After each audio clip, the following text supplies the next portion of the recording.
dasar daripada gugatan MK terkait dengan judicial review, maka diputuskan Undang-Undang Cipta Kerja masuk kategorinya adalah inkonstitusional bersyarat. Apa itu? Kalau ada teman-teman yang ikut pelatihan dengan MK 1 minggu dari pagi sampai sore, ada nggak di sini yang ikut? Kebetulan saya ikut, biayanya biaya pribadi, ya. Saya menjilid aja habis 700.000. Setiap hari habis sesi, saya kirim ke tukang fotokopi. Tolong print. Besoknya tolong print sampai dengan 7 hari. Ditotalin bonbonnya itu 700.000. Penggantian pulsa hanya 50.000. Ya, nggak apa-apa. Saya belajar dari situ, teman-teman. Ketika Undang-Undang Cipta Kerja atau Omnibus Law disahkan, lantas digugat, keluar putusannya melalui PUU ini, inkonstitusional bersyarat, harus ada perbaikan dalam jangka waktu 2 tahun. Tahun berapa Omnibus Law disahkan? 2021. Undang-Undang Cipta Kerja disahkan tahun berapa? 2020. Masih tahun 2020. Ini kita gugat tahun 2020 juga kan? Sekarang udah tahun berapa? 2022. Sudah 2 tahun belum? Belum. Saya nggak tahu. Kalau teman-teman bilang jauh. Sudah 2 tahun atau belum? Nanti kita lihat. Lihat bulannya. Ya. Ternyata setelah inkonstitusional bersyarat, yang diperbaiki itu adalah ini, Undang-Undang P3-nya. Karena apa? Karena itu terkait dengan apa? Terkait dengan Syarat formil. formil pembuatan daripada undang-undang itu ternyata tidak memenuhi unsur dan bertolak belakang dengan Undang-Undang Dasar 45. Ini bukan P3, itu partai. Peraturan pembuat peraturan perundang-undangan. Ya. Ternyata ini bertentangan dengan Undang Dasar 1945 ternyata. Jadi yang harusnya ini 2 tahun diperbaiki, maka ketika Undang-Undang P3-nya diperbaiki, harapan dan keinginannya para pengusaha itu termasuk pemerintah agar undang-undang ini secara formil itu sah pembuatannya, dasar hukumnya dan lain sebagainya. Kata kuncinya itu. Tetapi apa yang terjadi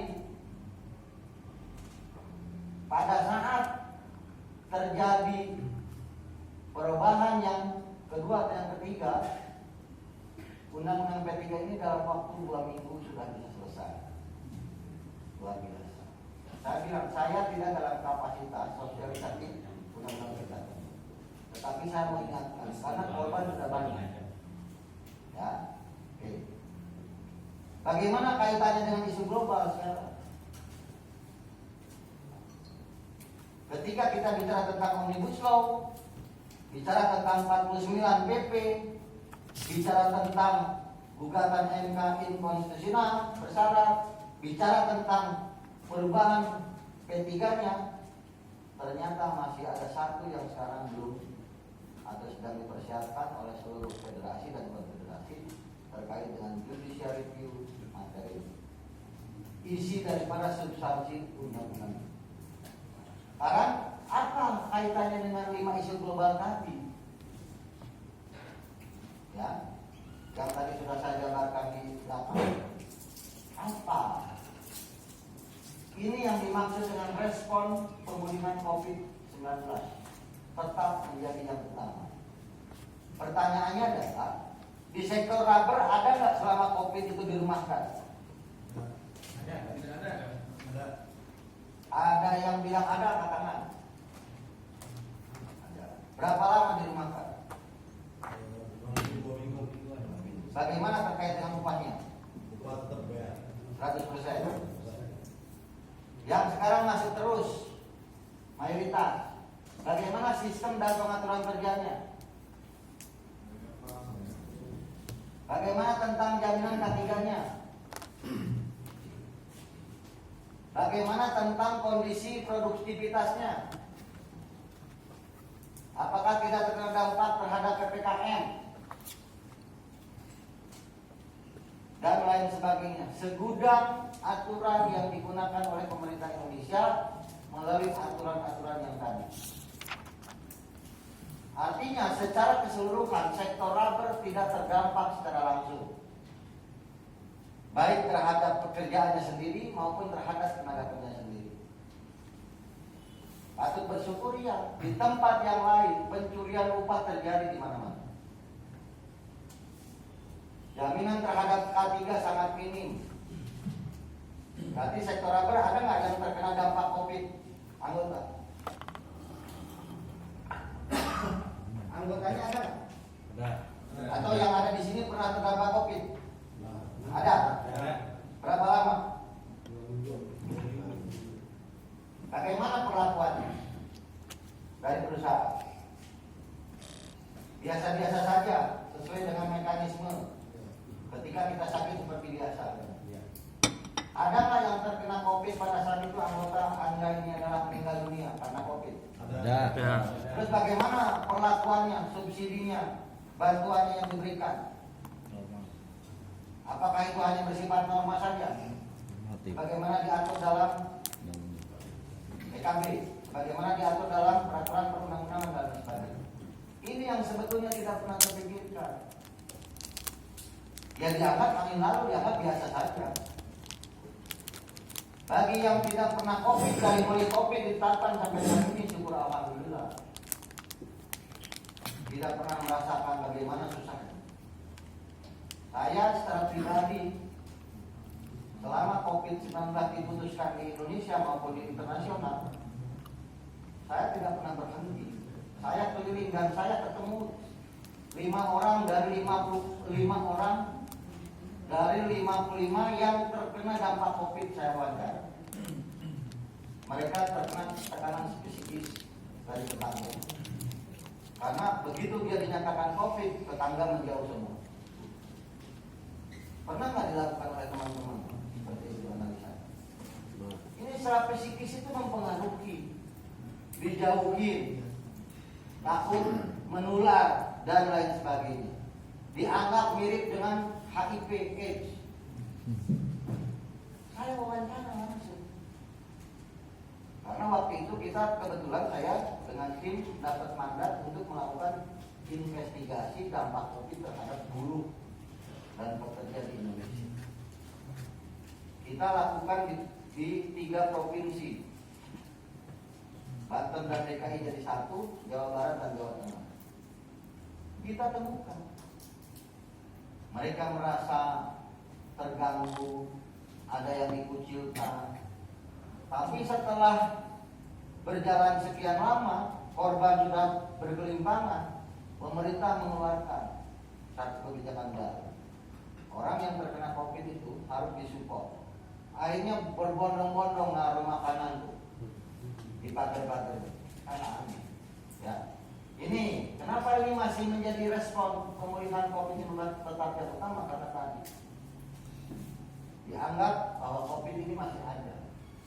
Tetapi kalau melihat kemarin G20 di Bali yang menggunakan masker itu bisa dihitung dengan jari. Ya, tuh salah satu. Yang kedua, pengentasan kemiskinan, janji tidak meninggalkan siapapun. Ini global yang ngomong dan SDGs. Bagaimana tentang bicara kemiskinan? Ya, bagaimana tentang siapapun?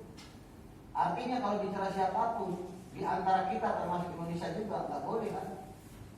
Ada orang-orang miskin yang tidak dijamin oleh negara, tapi faktanya apa yang terjadi? Ditelantarkan. Nggak mungkin di lampu merah banyak yang ngamen. Di pojokan-pojokan nggak mungkin, mohon maaf sekali lagi, banyak pengemis-kemis. Sekarang banyak eksploitasi terhadap anak. Orang tuanya saya lihat yang bawahnya itu masih segar bugar, masih bisa lah untuk jadi ART gitu. Tapi dia mengeksploitasi anak, ditidurkan di situ, apalagi posisi hujan. Saya lihat semua. Dan teman-teman pasti juga bisa. Nah, kalau memang itu menjadi isu dalam konteks kemiskinan, sebetulnya di Indonesia tidak boleh terjadi. Ini yang menjadi isu sama global diterapkan di Indonesia. Mempercepat ambisi, dampak dan akuntabilitas iklim tadi yang disampaikan Mbak Indah, yang teman-teman sudah tahu, akan terjadi sebuah perubahan dari energi yang saat ini dianggap berdampak negatif akan dijadikan energi terbarukan dengan menggunakan matahari, dengan menggunakan angin, air dan lain sebagainya. Karena dianggap itu tidak memberikan sebuah polusi. Tidak terjadi lagi kalau di depan sini masih ke dalam itu ada rumah kaca. Efek rumah kaca itu seperti apa? Ditaruh di situ banyak tanamannya. Taruh 1 minggu kira-kira dengan dia dimasukin rumah kaca, punya efek apa terhadap tanaman itu? Apalagi tidak disiram, panas di situ dan di situ. Sekarang ini siap-siap saja, mungkin di rubber tidak akan terasa gitu secara langsung. Tapi tadi saya bilang, bagaimana di rantai pasok yang lainnya dari mulai bahan baku yang selama ini menggunakan batu bara untuk membakar, ya, dan lain sebagainya. Ketika itu nanti digantikan semua energi terbarukan, kira-kira akan terdampak nggak terhadap tenaga kerja anggota kita dan lain sebagainya. Ini menjadi salah satu yang sangat mendasar untuk kita pikirkan bersama-sama. Keempat, mendorong aksi mendesak terhadap kesetaraan gender dan hak-hak perempuan. Kemarin Indonesia sudah mengesahkan undang-undang perlindungan, ya, bagi perempuan. Terus rencananya mau KIA udah disahkan belum, Pak Ika? Kesehatan ibu dan anak belum ya? Masih dalam konteks rancangan. Terus konvensi 190 juga belum ya ratifikasinya. Padahal ini menjadi satu isu secara global yang dimana Indonesia itu berada di dalamnya. Apakah kita punya konsentrasi yang sama? Punya. Kita menghargai terkait dengan kesetaraan gender. Kita menghargai tentang hak-hak perempuan, tidak boleh ada diskriminatif dan lain sebagainya. Dan kalau di dalam ruangan ini rubber tire nggak ada pekerja perempuan? Ada. Ada. Anggota perempuan ada nggak? Ada. Jangan sampai Mbak Ida ditanyain. Ya. Nih. Dan yang terakhir adalah terkait dengan krisis dan konflik kemanusiaan yang berkembang. Perang Rusia Ukraina dijadikan satu alat batu loncatan bagi pengusaha untuk melakukan manuver murahan. Kalau kawan saya kemarin minggu diskusi Zoom, para pengusaha ini sekarang sedang melakukan dongeng bagi para pekerjanya supaya dongengnya pengusaha itu didengarkan baik-baik dan hafal. Oh iya, bahwa pengusaha itu sedang sulit karena terjadi perang Rusia Ukraina. Apakah sektor rubber terkena dampak? Terkena dampak. Kalau terkena dampak, berapa terjadi penurunan order? Berapa terjadi penurunan ekspor dan impor? Apakah itu sudah dilakukan analisis dari industri sektor rubber? Itu akan menjadi bahan diskusi. Saya sudah siapkan. Ini yang sebetulnya menjadi sebuah dongeng, menjadi sebuah cerita di mana pekerja yang selalu dikorbankan. Ya. Tuh. Sekarang saya bagaimana terhadap isu nasional? Surat ini sakti. Surat ini adalah 5 kelompok asosiasi yang mengirimkan surat kepada Menteri Tenaga Kerja untuk minta diskresi terkait dengan pengurangan jam kerja dan hari kerja.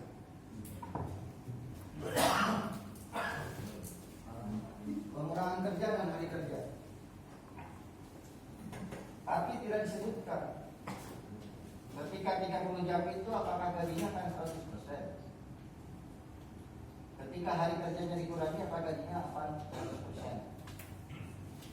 Ini yang dia harapkan sekarang ini adalah keluarnya satu diskresi yang dibangun oleh pemerintah melalui Kementerian Agama. Kita desak kemarin, saya berkali-kali ditanya media, termasuk Tempo, Jawa Pos, dan beberapa media lain, saya bilang jangan menari di atas penderitaan buruh yang sudah memiliki 2 miliar.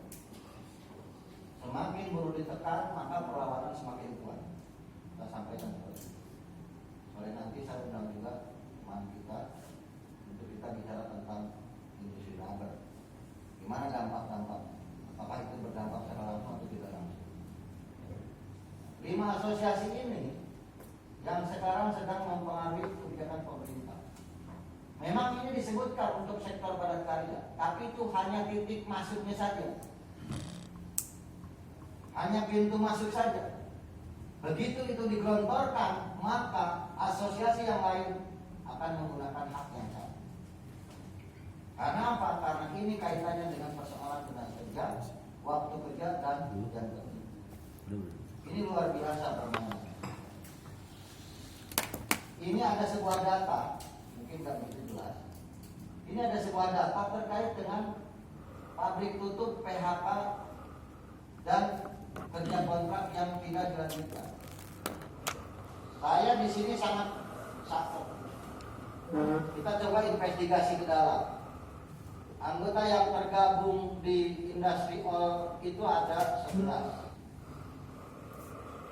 Karena ini adalah kemarin sentralnya Jawa Barat, saya cek ke Jawa Barat.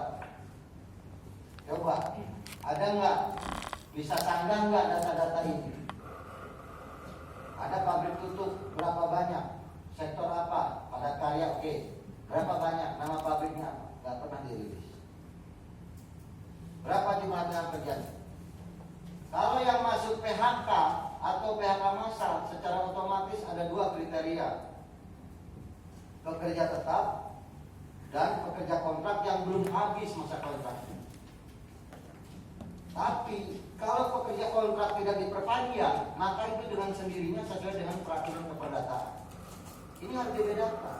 Pengusaha mendramatisir ini seolah-olah antara PHK, habis kontrak, dan kontraknya belum habis terus diputus, itu adalah menjadi bagian gelombang PHK yang sangat luar biasa. Ini yang kita kemarin terus lawan. Karena media yang dibangun, media yang dikontrak mereka adalah media pemilik pengusaha salah satu 10 besar di Indonesia. Tadi saya kirimin lagi, udah masuk lagi media yang lainnya namanya beda, dan itu masih 10 besar pemiliknya di Indonesia. Itu luar biasa. Jadi sekarang model-model kampanye untuk membrainwash para pekerja rakyat Indonesia itu adalah melalui media yang sangat efektif. Wah benar terjadi PHK, ini buktinya. Wah benar terjadi pabrik tutup, ini buktinya dari sini. Padahal itu tidak bisa dibuktikan dengan data. Saya tanya salah satu kepala dinas yang memang kemarin melakukan launching, dan itu di Banten, saya langsung cek ke pabrik, betul nggak akan tutup di tahun ini? Ternyata itu kepala dinas yang nggak bisa mempertanggungjawabkan. Dari cerita-cerita dongengnya pengusaha itu, kalau kita mau analisis, kita bicara tentang analisis industri yang bersangkutan, maka ketika itu tidak bisa dibuktikan dengan data, maka itu masih kategori hoax. Dan itu bisa digiring opininya menjadi undang-undang ITE. Saya sedang giring ke situ. Ada nggak yang ingin bersama-sama di situ? Sampai dengan hari ini saya berdiri di sini belum ada satupun yang konsentrasi hanya ke situ. Padahal kalau itu sama-sama menggiringnya ke situ luar biasa, luar biasa. Tapi apa? Harap dimaklumi. Karena konsentrasinya ternyata tidak di situ, di tempat yang lain G20. Karena bangga dengan ID card-nya, dengan logonya, hasilnya apa yang dibicarakan ternyata tidak ada yang memberikan satu kontribusi lebih terhadap itu. Harus dijawab oleh teman-teman. Kita sekarang sedang bergelut di sini di pengusaha. pengupahan. Teman-teman yang sedang bergelut pengupahannya di dalam konsep PKB, itu yang saya sangat hormati. Karena titik di mana perjuangan upah itu bagi mereka yang memang masa kerjanya sudah di atas rata-rata, di atas 1 tahun, adalah perjuangan yang paling utama adalah di PKB. Apa yang tadi saya gambarkan, kawan kita anggota afiliasi industrial bisa mencapai 150% kenaikannya. Yang tadinya hanya 50% bisa naik 100% menjadi 50%, itu luar biasa perjuangan. Kawan Bung Naryo yang tadi juga meminta, karena sedang kesulitan sekarang, tidak bisa lagi membuka neraca keuangan perusahaan, raba ruginya, ini menjadi satu hal yang ini informasi terkini, hari ini masih beredar. Tapi saya waktu di belakang itu masih menjawab terus. Kemarin nih tanggal 16 ada rapat Dinas Dewan Pengupahan Nasional.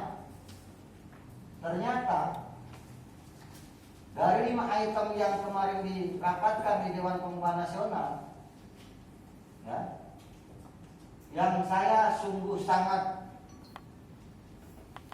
terkesima, tapi ingin ketawa begitu. Kalau teman-teman nggak usah, karena teman-teman kan tidak menikmati upah minimum kan. Jadi secara mekanisme saya ingin ketawa itu ternyata poin nomor 4 ini yang sangat menyakitkan buat kita. Ternyata intervensi antar lembaga kementerian itu kata kunci ketika bicara tentang pengupahan, khususnya upah minimum.